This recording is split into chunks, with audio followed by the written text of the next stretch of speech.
서울, 낯선 희망의 도시. 1980년대 초 20살 정태식은 낡은 가방 하나 달랑 메고 서울역에 내렸다. 고향의 흙냄새와는 너무나 다른 매캐하면서도 활기 넘치는 대도시의 공기가 그의 폐부를 가득 채웠다. 눈앞에 펼쳐진 고층 빌딩과 빼곡한 사람들, 쉴 새 없이 오가는 자동차 행렬은 그에게 낯설면서도 거대한 희망처럼 다가왔다. 서울에 가면 기회가 있다. 내 기술만 있으면 굶어 죽진 않을 키다. 고향 이장님의 말 한마디가 그의 등을 떠밀었다. 손에 쥐고 있던 건 고작 기차표값 빼고 남은 몇 천 원이 전부였다. 어디로 가야 할지, 무엇부터 해야 할지 막막했지만 그에게는 젊음과 시골 이발소에서 어깨너머로 배운 가위질 기술, 그리고 반드시 성공하겠다는 불굴의 의지가 있었다. 첫날 밤 태식은 서울역 대합실에서 쪼그려 앉아 밤을 보냈다. 덜컹거리는 의자와 오가는 사람들의 발소리, 어딘가에서 풍겨오는 싸구려 담배 냄새가 그의 불안감을 더욱 증폭시켰다.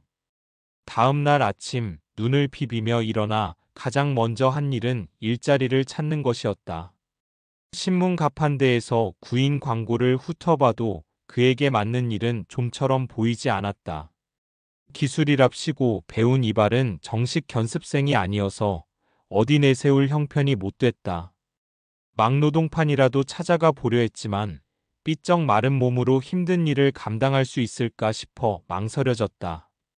그렇게 몇 시간을 헤매다 우연히 뒷골목에서 일송구함이라고 적힌 작은 우유 대리점 간판을 발견했다. 쥐꼬리만 한 일당이었지만 숙식을 제공한다는 말에 그는 지체 없이 문을 두드렸다. 그날부터 태식의 서울살이는 새벽 공기를 가르며 우유병을 나르는 것으로 시작되었다. 새벽 4시, 아직 어둠이 채 가시지 않은 거리를 자전거에 우유 상자를 싣고 달렸다. 처음엔 무거운 우유 상자를 감당하기 힘들어 휘청거리기 일쑤였고 낯선 골목길에서 길을 잃기도 했다. 손은 겨울바람에 꽁꽁 얼어붙었고 발은 시렸다. 하지만 그는 멈출 수 없었다. 고향에 계신 부모님과 동생들의 얼굴이 아른거렸다. 여기서 포기하면 안 된다. 뭐라도 해야 한다.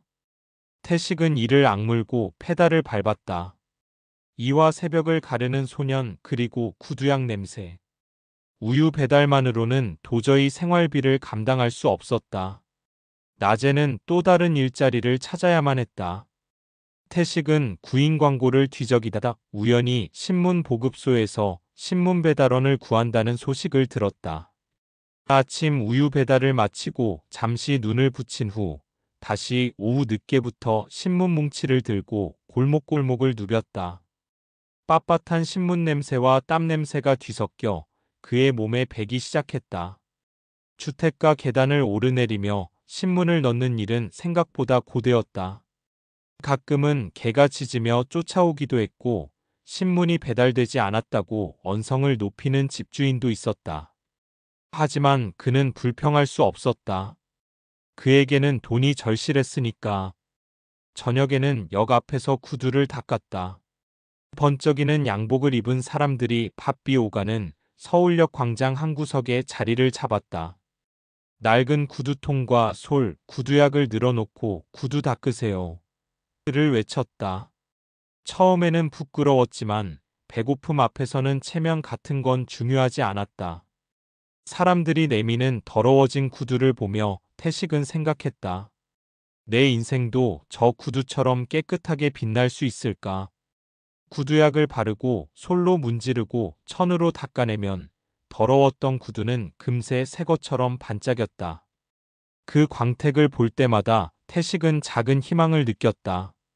씁쓸한 구두약 냄새는 이제 그의 하루를 마감하는 냄새가 되었다. 어느 날은 비가 억수같이 쏟아지는 날이었다. 사람들은 비를 피해 건물 처마 밑으로 숨어들었고 태식의 구두통은 텅 비어 있었다. 쫄딱 젖은 채로 쪼그리고 앉아 멍하니 빗줄기를 바라보는데 한 중년 남자가 우산도 없이 비를 맞으며 걸어왔다. 남자는 태식 앞에 멈춰 서더니 젊은이, 비 맞고 이러고 있으면 병나. 이 돈으로 밥이라도 한 끼 사 먹어. 라며 10,000원짜리 지폐 몇 장을 내밀었다. 태식은 순간 눈물이 핑 돌았다. 처음 보는 사람의 따뜻한 마음에 그는 고개를 숙였다. 고맙습니다. 고맙습니다. 돈보다 따뜻한 마음이 더 큰 위로가 되었다. 서울은 차갑지만 그 안에는 따뜻한 온기도 존재한다는 것을 그날 처음으로 느꼈다. 삼화 고단한 삶 속에서 피어나는 작은 꿈. 태식의 하루는 우유 배달, 신문 배달, 구두 닦기로 이어지는 고단한 노동의 연속이었다. 잠은 대리점 창고 한 구석에서 쪽잠으로 때웠고 식사는 대충 김밥이나 컵라면으로 해결했다. 몸은 고되었지만 그는 단 한 번도 포기할 생각을 하지 않았다. 그에게는 꿈이 있었다. 번듯한 이발사가 되어 고향에 계신 부모님을 서울로 모셔오고 동생들을 뒷바라지하는 것이었다. 어느 날 구두를 닦던 태식의 눈에 낡은 이발소 간판이 들어왔다. 동아 이발관. 간판은 바래고 유리창은 먼지로 뿌옇게 흐려져 있었지만 태식의 눈에는 그 어떤 화려한 미용실보다 빛나 보였다. 그는 잊고 지냈던 자신의 꿈이 다시 심장을 울리는 것을 느꼈다. 그날부터 태식은 구두 닦기 일을 마치면 동아 이발관 앞을 서성였다. 혹시 견습생이라도 뽑지 않을까 하는 신락 같은 희망을 품고서 며칠을 그렇게 망설이다 용기를 내어 이발소 문을 열었다. 낡은 의자에 앉아 신문을 보던 나이 지긋한 이발사가 그를 쳐다보았다. 무슨 볼일이야? 그의 투박한 목소리에 태식은 주눅이 들었지만 마음을 다잡고 말했다. 이발 기술을 배우고 싶습니다. 시골에서 어깨너머로 좀 배웠는데. 이발사는 태식을 위아래로 훑어보더니 혀를 찼다. 즉, 마른 몸으로 무슨 이발을 하겠다고. 이발은 체력 싸움이야. 태식은 포기하지 않았다. 뭐든 시키는 일 하겠습니다. 청소든 심부름이든 잠만 재워주시면 됩니다. 그의 간절한 눈빛에 이발사는 잠시 생각에 잠기더니 일단 청소나 해봐. 라며 허락했다. 그날부터 태식은 동아 이발관의 막내 청소부가 되었다. 바닥을 쓸고 닦고 손님들이 남긴 머리카락을 치우는 일이 주된 업무였다.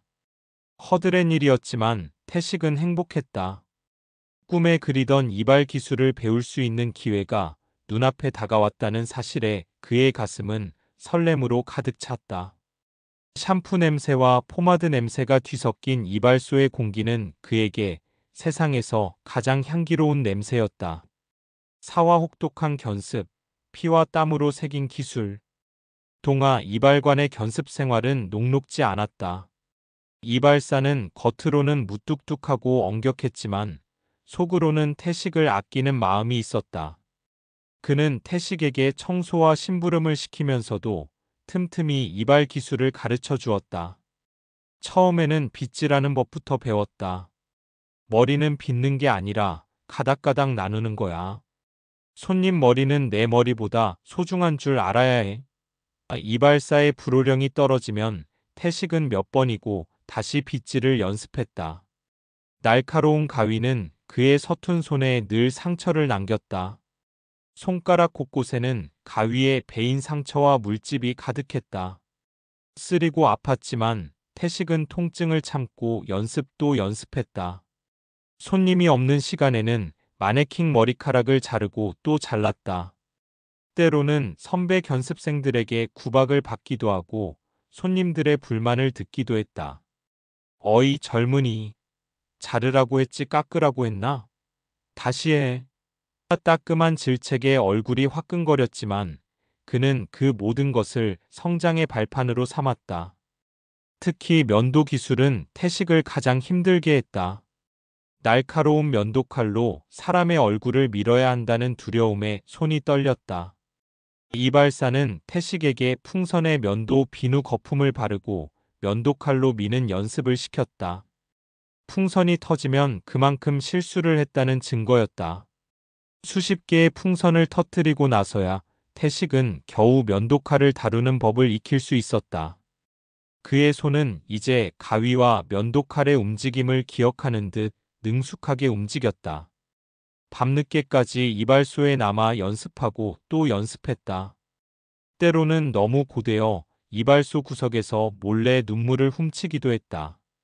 하지만 그때마다 그는 고향에 계신 부모님의 얼굴과 성공하겠다는 자신의 다짐을 되새겼다. 이 정도 고통은 아무것도 아니다. 나는 반드시 해낼 것이다. 그의 눈빛에는 어느새 확고한 결의가 서려 있었다. 3년이라는 시간이 흐르는 동안 태식은 단순한 청소부가 아닌 어엿한 이발 기술자로 성장해 있었다. 오화 작은 이발관, 그리고 운명적인 만남. 혹독한 견습 기간을 거쳐 태식은 마침내 동아 이발관의 정식 이발사가 되었다. 그의 손님은 대부분 나이 지긋한 단골들이었다. 그들은 태식의 섬세한 손길과 친절함에 만족하며 그를 칭찬했다. 젊은 친구, 솜씨가 아주 좋구먼. 자네는 분명 크게 될 거야. 손님들의 따뜻한 말 한마디는 태식에게 큰 힘이 되었다. 그는 이제 더 이상 새벽에 우유를 나르거나 밤늦게 구두를 닦지 않아도 되었다. 오로지 이발에만 전념할 수 있게 된 것이다. 그는 돈을 모아 고향에 계신 부모님께 매달 생활비를 보냈고 동생들의 학비도 보탰다. 그의 성공은 고향 마을의 작은 자랑거리가 되었다. 그러던 어느 날 태식의 인생을 송두리째 바꿀 운명적인 만남이 찾아왔다. 이발소 근처에 새로 생긴 작은 제과점의 딸 박선영 씨였다. 선영 씨는 이발소 옆 골목을 지날 때마다 태식에게 싱긋 미소 지어 보이곤 했다. 태식은 그녀의 밝은 미소와 단아한 모습에 첫눈에 반했다. 그녀는 늘 갓 구운 빵 냄새를 풍겼고 그 냄새는 태식에게 새로운 설렘으로 다가왔다. 이발소에 앉아 손님 머리를 자르면서도 그의 시선은 자꾸만 선영 씨의 제과점 쪽으로 향했다. 용기를 내어 그녀에게 말을 건넨 것은 한참 후였다. 저기 제과점 빵 정말 맛있네요. 어색한 그의 말에 선영 씨는 환하게 웃으며 대답했다. 감사합니다. 이발도 솜씨가 좋으신 것 같던데요. 그렇게 시작된 대화는 점심 식사로 저녁 차 한 잔으로 이어졌다. 선영 씨는 태식의 고단했던 지난 세월을 묵묵히 들어주었다. 그녀의 따뜻한 눈빛과 진심 어린 위로는 태식의 마음에 깊이 와닿았다. 태식은 선영 씨에게 자신의 꿈과 포부를 이야기했고 선영 씨는 그의 꿈을 진심으로 응원해 주었다. 그의 지친 삶에 선영 씨는 따뜻한 햇살처럼 스며들었다. 서로의 마음을 확인한 두 사람은 자연스럽게 사랑에 빠졌다. 태식은 선영 씨를 만나면서 처음으로 진정한 행복이 무엇인지 깨달았다. 그의 삶은 이제 더 이상 고단하고 외롭지 않았다.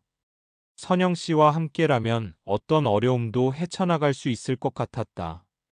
육화 사랑의 결실, 그리고 새로운 책임감. 태식과 선영은 서로의 부모님께 인사를 드리고 결혼을 약속했다. 태식의 부모님은 아들이 서울에서 자리를 잡고 좋은 배필을 만난 것에 대해 기뻐하셨다. 선영 씨의 부모님은 태식의 성실함과 우직함을 좋게 보셨다. 소박하지만 따뜻한 결혼식이 열렸고 두 사람은 부부가 되었다. 태식은 이제 한 가정의 가장이 되었다는 책임감에 어깨가 더욱 무거워짐을 느꼈다. 그는 선영 씨와 함께 더 큰 꿈을 꾸기 시작했다. 자신의 이름을 건 이발소를 열고 싶다는 꿈이었다. 선영 씨는 태식의 꿈을 적극적으로 지지해 주었다. 그녀는 자신이 제과점에서 번 돈을 태식의 꿈을 위해 기꺼이 내놓았다. 태식은 낮에는 이발소에서 일하고 밤에는 선영 씨와 함께 새로운 이발소 자리를 보러 다녔다. 작은 점포를 얻고 낡은 의자와 거울을 수리하며 간판을 달았다. 땀과 노력이 담긴 새로운 이발소의 이름은 태식 이발관이었다. 자신의 이름이 새겨진 간판을 바라보며 태식은 감격에 젖었다. 그는 서울에 처음 왔던 날을 떠올렸다. 아무것도 가진 것 없이 막막했던 그때와 비교하면 지금은 상상할 수 없을 만큼 큰 발전을 이룬 셈이었다.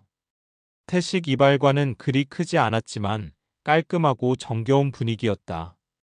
태식의 솜씨는 이미 입소문이 나 있었고 선영 씨는 제과점에서 갓 구운 빵을 들고 와 손님들에게 대접하며 친근하게 손님을 맞이했다. 부부의 성실함과 친절함 덕분에 태식 이발관은 빠르게 동네의 사랑방이 되었다. 손님들은 머리를 자르러 왔다가 태식 부부와 정다운 이야기를 나누고 돌아가곤 했다.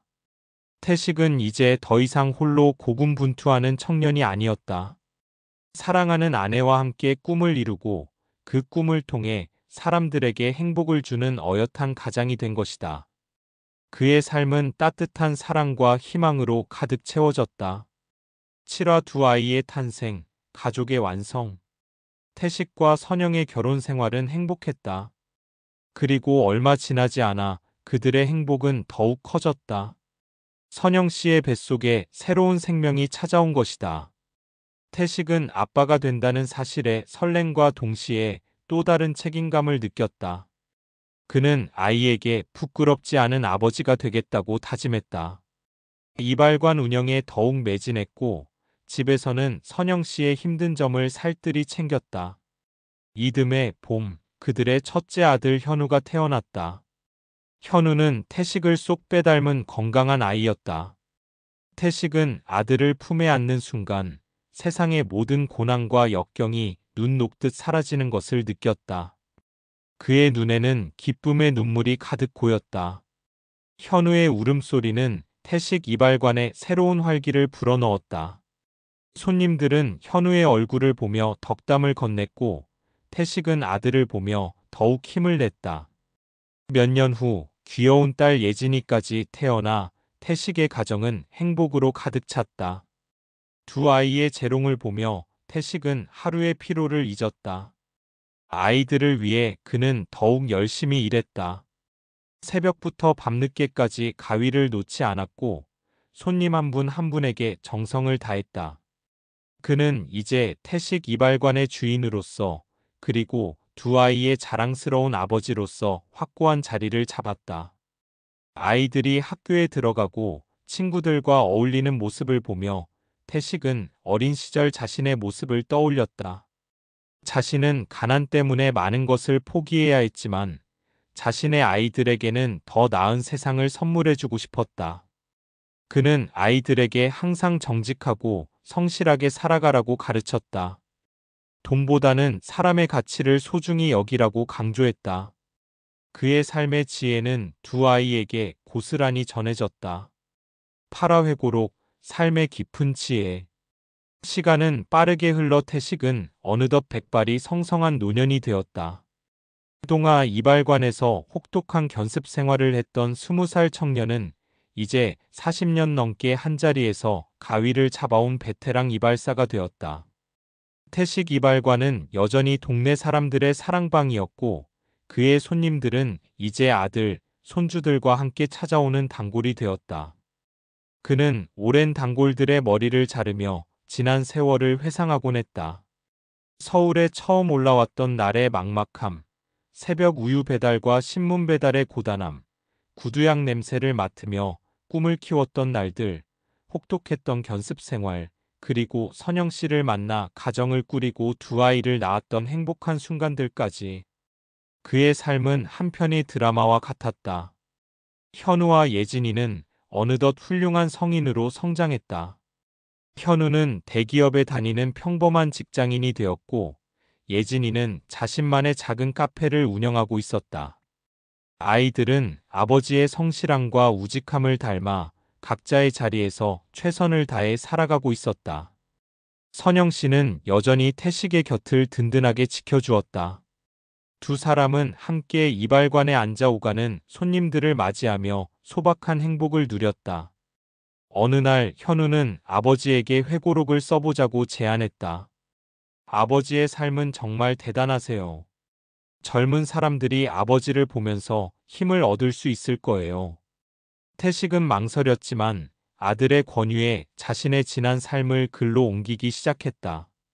한 글자 한 글자 써내려가며 그는 잊고 지냈던 기억들을 다시금 떠올렸다. 그리고 그 기억들 속에서 그는 삶의 깊은 지혜를 발견했다. 인생은 끊임없는 도전의 연속이지만 포기하지 않는다면 반드시 꿈을 이룰 수 있다. 그리고 그 길에는 언제나 사랑하는 가족이 든든한 버팀목이 되어준다. 그의 회고록은 단순한 개인의 기록을 넘어 이 시대를 살아가는 모든 이들에게 희망과 용기를 주는 메시지가 되었다. 태식은 가위와 함께 걸어온 자신의 삶이 결코 헛되지 않았음을 깨달았다. 그의 삶은 진정한 장인의 삶이자 가족을 위한 헌신의 삶이었다. 우리의 삶은 예측할 수 없는 여정입니다. 때로는 거친 파도에 휩쓸려 좌초할 위기에 처하기도 하고, 때로는 낯선 땅에서 홀로 막막한 길을 걸어야 할 때도 있습니다. 하지만 그 모든 순간들을 이겨내고 마침내 자신만의 길을 개척해 나가는 사람들이 있습니다. 오늘 우리가 만난 정태식 씨의 이야기가 바로 그러합니다. 1980년대 낡은 가방 하나 달랑 메고 서울역에 내렸던 20살 청년 정태식.